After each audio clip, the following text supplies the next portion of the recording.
नमस्कार, नियोजन competition cricket channel में आपका स्वागत है। देखते हैं उत्तराखंड के 13 जिलों की महत्वपूर्ण खबरें।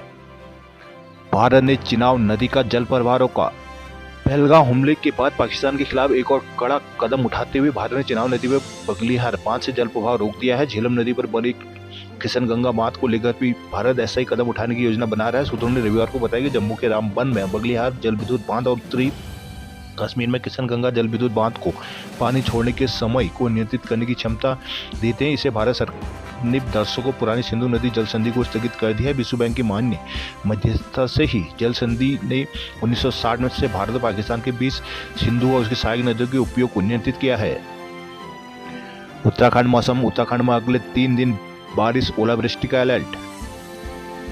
देहरादून, मंसूरी, उत्तरकाशी समेत उत्तराखंड के कई हिस्सों में रविवार को बारिश हुई और ओलावृष्टि हुई है। मौसम विभाग ने राज्य के ज्यादातर हिस्सों में 5, 6 और 7 मई को भारी बारिश और ओलावृष्टि की चेतावनी दी है। मौसम विज्ञान केंद्र देहरादून के निदेशक डॉक्टर विक्रम सिंह ने बताया कि राज्य के पर्वतीय क्षेत्रों में भारी बारिश और ओलावृष्टि के साथ आकाशीय बिजली चमकने की आशंका है। इसे लेकर ऑरेंज अलर्ट जारी किया गया है। मैदानी इलाकों में अगले 3 दिन बारिश और अंधड़ की चेतावनी जारी की गई है। लोगों से फसलों को नुकसान से बचाने के लिए एहतियात बरतने को कहा गया है। 24 घंटे में लोहाघाट में 42, गैरसैंण में 29, ऊखीमठ में 20, घनौल्टी में 17, चमोली में 11.6 और देहरादून में 14 mm बारिश दर्ज की गई है।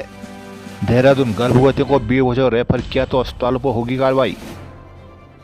प्रदेश के सरकारी अस्पतालों में अधिक से अधिक प्रसव सुनिश्चित करने के लिए सरकार रेफर के हर केस का ऑडिट कराएगी। स्वास्थ्य मंत्री डॉक्टर धन सिंह रावत से सभी सीएमओ को इसके निर्देश दिए गए हैं। दरअसल राज्य के जिला उप जिला अस्पतालों में स्वास्थ्य सुविधाओं के बावजूद गर्भवतियों को प्रसव के लिए रेफर किया जा रहा है। आमतौर पर गर्भवतियों को रेफर करने के पीछे मुख्य वजह क्रिटिकल केस या हाई रिस्क प्रेगनेंसी बताई जाती है, लेकिन स्वास्थ्य विभाग के अधिकारियों ने बताया कि वास्तव में हर केस क्रिटिकल नहीं होता और यदि अस्पताल के डॉक्टर व स्टाफ चाहे तो जिला स्तर पर ही सुरक्षित प्रसव कराए जा सकते हैं। इस तरह का फीडबैक मिलने के बाद अब स्वास्थ्य मंत्री धन सिंह रावत ने सख्ती बरती है। उन्होंने सभी सीएमओ को निर्देश दिए कि प्रसव को रेफर होने वाले केस की मॉनिटरिंग कराई जाए और इसके बेवजह रेफर किए जाने वाले मामलों में अस्पताल प्रबंधन के खिलाफ कार्रवाई की जाए। हालांकि क्रिटिकल मामलों में गर्भवती को तत्काल हायर सेंटर रेफर करने में सहयोग के भी निर्देश दिए गए हैं।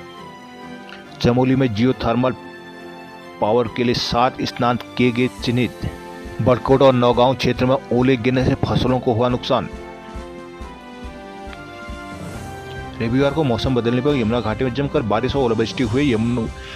बड़कोट के यमुनोत्री क्षेत्र में बारिश, आंधी और ओले गिरने से नकदी और पारंपरिक फसलों को नुकसान पहुंचा है। नौगांव क्षेत्र में जमकर ओलावृष्टि होने से तोकों में फसलें बर्बाद हो गई। सबसे अधिक नुकसान सेब के बागानों में आई फसल को हुआ है। अब हाल ओलावृष्टि और बारिश से यमुनोत्री क्षेत्र पर भी प्रभाव पड़ा है। तीर्थ यात्रियों ने सुरक्षित स्थान देखकर ओलावृष्टि से बचाव करने का प्रयास किया है। नौगांव प्रखंड के अंतर्गत भाटिया गाँव के रानीबाग, बुतोगरी, सौदानी, नासुका और आदि तोकों रविवार को दोपहर करीब 3 बजे के आसपास जमकर ओलावृष्टि होने से सेब, गेहूं, आलू, मसूर आदि फसलों को भी नुकसान पहुंचा है, जिससे किसानों में मायूसी छाई है। भारी मात्रा में ओला गिरने से सेब, आड़ू, खुमानी के पत्ते तक जमीन पर गिर गए। इससे इस ओलावृष्टि होने से फसलों को भारी नुकसान पहुंचा। ऐसे में किसानों के साल भर की मेहनत व पल भर में पानी फिर गया। उधर उप जिलाधिकारी ब्रजेश कुमार तिवारी ने मौसम से क्षतिग्रस्त फसलों के सर्वे करने के निर्देश दिए हैं ताकि पीड़ित किसानों को क्षतिग्रस्त फसलों का नियमानुसार मुआवजा मिल सके। चारधाम में हेली सेवा के नाम पर 12.75 लाख की हुई ठगी। ऋषिकेश में चारधाम यात्रा पैकेज के नाम पर साइबर ठगों ने कर्नाटक के 17 यात्रियों में से 12,75,000 रुपये ठग लिए हैं। यात्रियों को ऑनलाइन हेली टिकट और रूम बुकिंग के साथ ही मंदिरों में वीवीआईपी दर्शन कराने का भी झांसा दिया गया। कर्नाटक के मैसूर निवासी सुमित लाल पागरिया के मुताबिक उनके परिवार के 17 सदस्यों ने हेलीकॉप्टर के जरिए चारधाम यात्रा का प्लान बनाया था। पेशे से ज्वेलरी कारोबारी सुमित लाल ने बताया कि उन्हें इंस्टाग्राम पर इससे संबंधित विज्ञापन देखा, जिसके जरिए एक व्यक्ति संपर्क हुआ। खुद को बुकिंग एजेंट बताते हुए उस व्यक्ति ने 4 दिन के पैकेज का प्रति यात्री 75,000 रुपये चार्ज बताया। झांसे में आकर 17 यात्रियों का कुल 12,75,000 रुपये सुमित लाल ने बताए गए बैंक खाते में ट्रांसफर कर दिए। उन्हें बकायदा बुकिंग स्लिप मिली। 3 मई को सभी देहरादून पहुंचे। 4 से यात्रा शुरू होनी थी। एजेंट को कॉल लगाए तो मोबाइल स्विच ऑफ आया। पूछताछ की तो धोखाधड़ी का पता चला। एसपी ऋषिकेश जय बलोदी का कहना है कि पीड़ित यात्रियों ने 1 महीने पहले कर्नाटक से बुकिंग कराई थी। पुलिस ने कथित बुकिंग एजेंट का नंबर टेस्ट किया जो कोलकाता का निकला। मामले की जांच कर्नाटक पुलिस को ही करनी है। देहरादून, चारधाम यात्रा के चेक पोस्टों पर पैरामिलिट्री जवान होंगे तैनात। जम्मू कश्मीर में पहलगाम में हुए आतंकी हमले के बाद चारधाम की सुरक्षा व्यवस्था कड़ी की जा रही है। यात्रा प्रशासन अध्यक्ष ने एसएसपी टिहरी और डीएम हरिद्वार को परिवहन विभाग की चेक पोस्टों पर पैरामिलिट्री फोर्स की टुकड़ियां तैनात करने के आदेश दिए हैं। यमुनोत्री, गंगोत्री, केदारनाथ के बाद रविवार को बद्रीनाथ धाम के कवाड़ भी खुल गए हैं। यात्रा में बड़ी संख्या में देश विदेशी श्रद्धालु पहुंच रहे हैं। चारधाम और यात्रियों की सुरक्षा व्यवस्था को चाक चौबंद किया जा रहा है। पहली बार परिवहन विभाग की चेक पोस्टों में पैरामिलिट्री तैनात करने के आदेश हुए। यात्रा प्रशासन अध्यक्ष एवं गढ़वाल आयुक्त तो नहीं हो आदेश जारी किए। पैरामिलिट्री के जवान रुड़की में नारसन, ऋषिकेश में भद्रकाली और तपोवन चेक पोस्ट में तैनात होंगे। तैनाती के आदेश एसएसपी टिहरी और हरिद्वार को दिए गए हैं। यात्रा के नोडल अधिकारियों आरटीओ प्रशासन देहरादून संदीप सैनी ने बताया कि सोमवार तक चेक पोस्ट पैरामिलिट्री फोर्स तैनात होने की उम्मीद है। बद्रीनाथ, भगवान बद्रीनाथ के आशीर्वाद लेने उमड़े भक्त।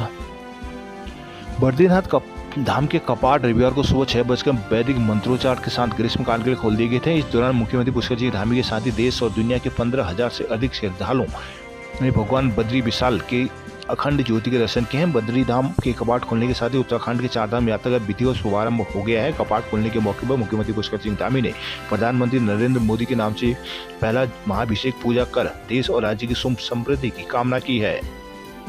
देहरादून, दून में मौसम के बिगड़े मिजाज से दिन में ही छाया अंधेरा। दून से लेकर मंसूरी तक रविवार को मौसम का मिजाज बिगड़ गया। दोपहर बाद मंसूरी में बारिश और ओलावृष्टि हुई है। वहीं दून में बारिश और आंधी के दौरान बादलों के कारण दिन में ऐसा लगा जैसे अंधेरा छा गया। लोगों को अपनी वाहन की लाइट जलाकर चलना पड़ा। कई जगहों पर पेड़ों की टहनियां गिरकर टूट गई। उत्तराखंड में अगले 3 दिन बारिश और ओलावृष्टि, अंधड़ का ऑरेंज अलर्ट विभाग ने जारी किया है। दिन में सुबह हल्के बादल छाने लगे थे, लेकिन दोपहर के बाद काफी तेज धूप रही, जिसके चलते सामान्य तापमान 34.7 डिग्री रहा। उधर प्रदेश भर में बारिश, ओले पड़ने और अंधड़ चलने से तापमान में कमी दर्ज की गई है। तापमान सामान्य से 5 से 6 डिग्री तक कम चल रहा है। नैनीताल पहुंचे गिनती के पर्यटक, हल्द्वानी से खाली गई रोडवेज की बसें। बीते दिनों हुए बवाल से नैनीताल में पर्यटन कारोबार को लगे झटके से शहर अभी उभरा नहीं है। 4 दिन बाद यहां पर्यटकों की थोड़ी चहल पहल जरूर नजर आई। हालांकि रविवार के हिसाब से आने वाले पर्यटकों की संख्या काफी कम रही। हल्द्वानी से पैक होकर नैनीताल पहुंचने वाली बसें चंद यात्रियों को लेकर ही पहुंचे। नैनीताल में जू में रविवार को 481 पर्यटक पहुंचे। वहीं वाटरफॉल में 631, बॉटनिकल गार्डन में 254 पर्यटक आए। बाजार और माल रोड में भी थोड़े बहुत पर्यटक ही दिखाई दिए। पर्यटक वाहनों की आमद में भी थोड़ी बढ़ोतरी हुई। बवाल के दूसरे दिन यानी गुरुवार को मेट्रोपोल पार्किंग में केवल 3 वाहन पार्क हुए थे। रविवार को 17 वाहन दिखाई दिए थे। वहीं डीएसए पार्किंग में गुरुवार को 104 तो रविवार को 281 वाहन दिखाई दिए। लेक ब्रिज चुंगी से दिन भर में शहर के अंदर 610 वाहनों ने प्रवेश किया। इसी तरह 12 पत्थर चुंगी से 330 वाहन शहर में दाखिल हुए, जिससे स्पष्ट है कि प्रशासन, पुलिस के पर्यटकों से की गई अपील कारगर साबित होने लगी है। नैनीताल में उपद्रवियों की तलाश जारी, कई जगहों मारे गए छापे। ओखलकांडा में ओलावृष्टि, 2 गांवों में गिरे बोल्डर। चंपावत से दिल्ली को रोडवेज बस सेवा हुई शुरू। चंपावत जिला मुख्यालय से पहली बार देश की राजधानी नई दिल्ली के लिए रोडवेज की सिटी बस सेवा शुरू हो गई है। अब तक उत्तराखंड परिवहन निगम की ओर से जिला मुख्यालय से नैनीताल के लिए एकमात्र रोडवेज बस सेवा का संचालन किया जाता था। नई दिल्ली के लिए शुरू की गई इस बस सेवा चंपावत से लोहाघाट, खेतीखान, सहरपाटक, बाया हल्द्वानी होते हुए दिल्ली आनंद विहार तक चलाई जाएगी, जिससे क्षेत्र के नागरिकों को परिवहन की अच्छी व्यवस्था मिल सकेगी। अब तक चंपावत से दिल्ली अथवा अन्य मैदानी क्षेत्र को जाने वाली यात्रियों को रोडवेज पिथौरागढ़ और लोहाघाट डिपो का सहारा लेना पड़ता था। बीच रास्ते में बैठने वाली अधिकांश सवारी को सीट नहीं मिल पाने के कारण दिक्कतों का सामना करना पड़ता था। लेकिन चंपावत से अब नई दिल्ली के लिए सीधी और नियमित बस सेवा शुरू होने से यात्रियों को लाभ मिलेगा। चंपावत रोडवेज स्टेशन के प्रभारी सतीश कुमार ने बताया कि रविवार को चंपावत नई दिल्ली बस सेवा का संचालन शुरू कर दिया गया है। यह बस सुबह 7:30 बजे चंपावत से होते हुए लोहाघाट, खेतीखान, मोरनौला, सहरपाटक, हल्द्वानी से नई दिल्ली तक जाएगी। नई दिल्ली से यही बस सेवा बाया हल्द्वानी होते हुए प्रतिदिन चंपावत के लिए संचालित की जाएगी। लोहाघाट में सरयू लिफ्ट जल योजना का काम शुरू होने तक आंदोलन। पार्टी में राम लक्ष्मण ने पंचवटी में की सीता की खोज। मुनस्यारी में मई में ठंड 6 डिग्री तक पहुंचा तापमान। लोहाघाट के मटियानी निकला गांव में फिर मलबे में मचाई तबाही। झूलाघाट नेपाल सीमा के 10 गांव में 4 घंटे बिजली रही गुल। लोहाघाट में बेकाबू कार ने रोडवेज कर्मी को रौंदा। पिथौरागढ़ में पहली बार हुई नीट परीक्षा। अल्मोड़ा में नाटाडोल में सड़क के बदहाली से ग्रामीणों में भड़का आक्रोश। अल्मोड़ा के लमगढ़ के नाटाडोल में सड़क की बदहाली में ग्रामीणों का आक्रोश भड़क उठा। रविवार से ग्रामीणों में अनिश्चितकालीन धरना शुरू कर दिया है। जल्द सड़क नहीं सुधरने में आमरण अनशन जैसे कदम उठाने की चेतावनी दी गई है। रविवार को नाटाडोल के ग्रामीणों ने पूनागढ़ चौराहे पर प्रदर्शन का विरोध जताया। शासन प्रशासन के खिलाफ जमकर नारेबाजी की। कहा कि पूनागढ़ नाटाडोल सड़क की हालत लंबे समय से बदहाल बनी हुई है। सड़क पूरी तरह क्षतिग्रस्त हो चुकी है। इस कारण लोगों को आवागमन में दिक्कतों से जूझना पड़ रहा है। रानीखेत द्वारा हाट में 478 ने दी मेडिकल प्रवेश परीक्षा। खटीमा में पाकिस्तान के खिलाफ किया गया प्रदर्शन। खटीमा में विभिन्न धार्मिक, राजनीतिक, सामाजिक संगठनों के लोगों ने रविवार को मुख्य चौराहे पर पाकिस्तान के खिलाफ प्रदर्शन कर उनका पुतला फूंका है। प्रदर्शनकारियों में कश्मीर में हुए आतंकी हमले के विरोध में 109 पाकिस्तान की निंदा करते हुए पाकिस्तान के आतंकवादी देश घोषित करने की मांग की है। नगरपालिका अध्यक्ष रमेश जोशी ने कहा कि आतंकवाद के खिलाफ पूरा देश एकजुट है और खटीमा की जनता आतंकवाद की कठोर शब्दों में निंदा करती है।